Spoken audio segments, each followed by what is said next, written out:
Good evening. Happy Wednesday, Mission Road Church. This is a new video series that we wanted to put up on the YouTube channel. A midweek devotional and message of encouragement so that we can put content out not only on the weekends and interact with everyone, not just on Sabbath morning. I wanted to start out this series with one of my favorite Psalms. This is Psalm 130. It's maybe not one of the more famous Psalms, but when I was at Walla Walla University, I sang in the choir, and the choir sang a piece based on this Psalm. The piece was John Rutter's Requiem, and the second movement of the Requiem takes the text straight out of Psalm 130. And we'll see how strong my YouTube game is here. I'm going to try and put a link down in the video description here so that you can hear this piece done and not just hear me talk about it. The words of this psalm have stuck with me all of these years, ever since I sang in the Walla Walla choir. And Psalm 130 is one of my favorite psalms now, even though, again, I don't hear this often. It's maybe not one of the more famous or quotable psalms. But I find in my life, whenever I'm feeling discouraged, whenever I'm feeling like I need to focus on God and God's presence in my life, that this is very helpful to me. And so I wanted to start out this video series looking at Psalm 130. I'll put the words up on the screen and I'll read them along with you. So here we go, Psalm 130. Out of the depths I cry to thee, O Lord. Lord, hear my voice. Let thy ears be attentive to the voice of my supplications. If thou, O Lord, shouldst mark iniquities, Lord, who could stand? But there is forgiveness with thee, that thou mayest be feared. I wait for the Lord, my soul waits, and in his word I hope. My soul waits for the Lord, more than watchmen wait for the morning, more than watchmen wait for the morning. O Israel, hope in the Lord, for with the Lord there is steadfast love, and with him there is plenteous redemption, and he will redeem Israel from all its iniquities.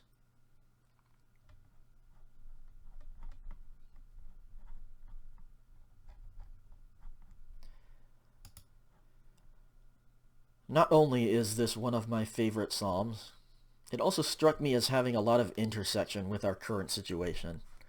I hope everyone is being gentle with ourselves and our loved ones during this time. It's a time of widespread social upheaval and even trauma. I don't think I'm the only one who feels when I pray that I am calling out to God from out of the depths.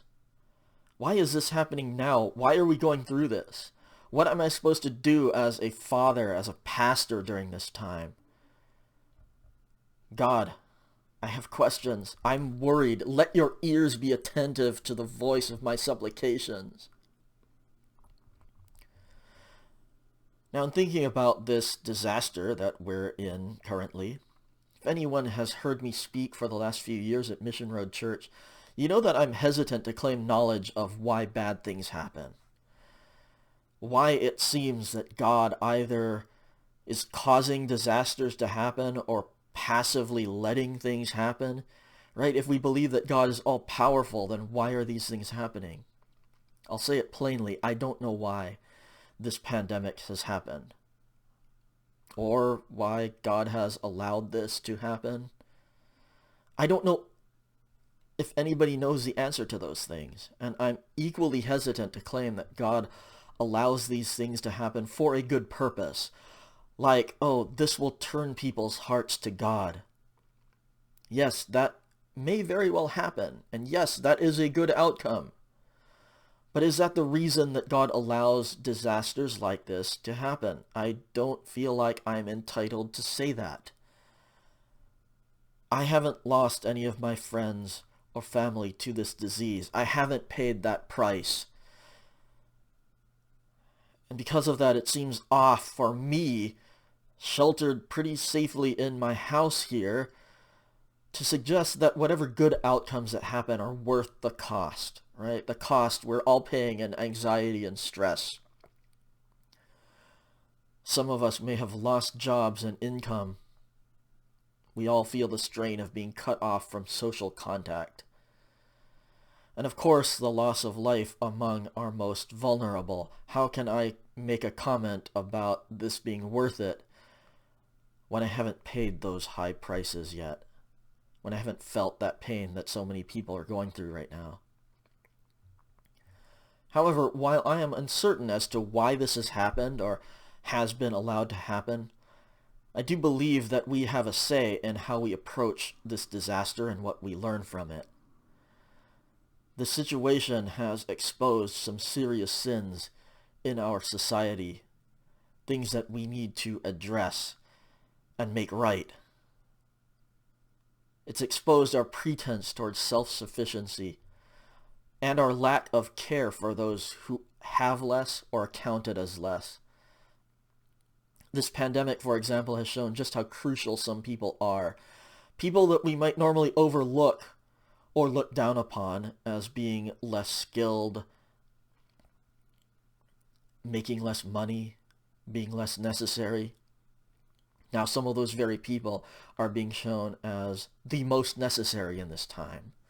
The cleaning crews in hospitals, in other buildings that we might go to, delivery drivers, the grocery stockers and cashiers, people out in the fields picking crops so that we have something to eat, emergency room nurses, respiratory technicians.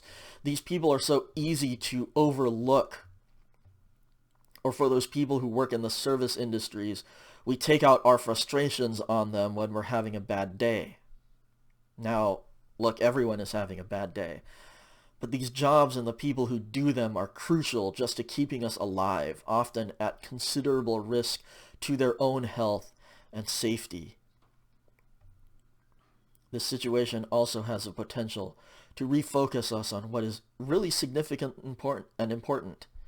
It's easy to forget how precious human connection is until we are forced to go without for a time.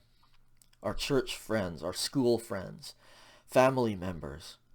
But not just human connections, what about our connection to God? The anonymous author of Psalm 130 cries out in verse 5, I wait for the Lord, my soul waits, and in his word I hope. My soul waits for the Lord more than watchmen wait for the morning, more than watchmen wait for the morning. Is that how desperate our need is for God every day? It's easy to forget when things are good. Times like this, maybe it's a brutal reminder of just how much we depend on God every day for safety, for health, for our next meal. A common question posted on social media the past week. I've seen it in several places. This question has been, what are you going to do when this is all over? How are you going to celebrate? What are you going to do that you can't do now? People have said, I'm going to hang out in a park with all of my friends. I'm going to go and visit my elderly grandparents or parents that I'm forced to separate from for their own safety. I hope that we're going to have some kind of big party at Mission Road Church when this is all over. Someone said, I just want to sit down and enjoy a meal at my favorite Mexican restaurant. I've got some places like that in mind. I can't wait to do that myself. I'm good with that. But as much as we long to do those things that we miss, do we long that much to spend time with God? To dwell in God's presence and taste God's infinite goodness? Psalm 130 says, my soul waits for the Lord, more than watchmen wait for the morning, more than watchmen wait for the morning. Church family, may we continue to trust in God, hope in God. May we continue to take care of one another. Until next time, stay safe and healthy. The pastoral staff is praying for everyone in our church. I'll close with the last words of Psalm 130 here. With the Lord there is steadfast love, and in him there is plenteous redemption. And he will redeem Israel from all its iniquities, all of our sins. May the Lord bless you and keep you until the next time that we can meet together. Have a good evening. Stay safe.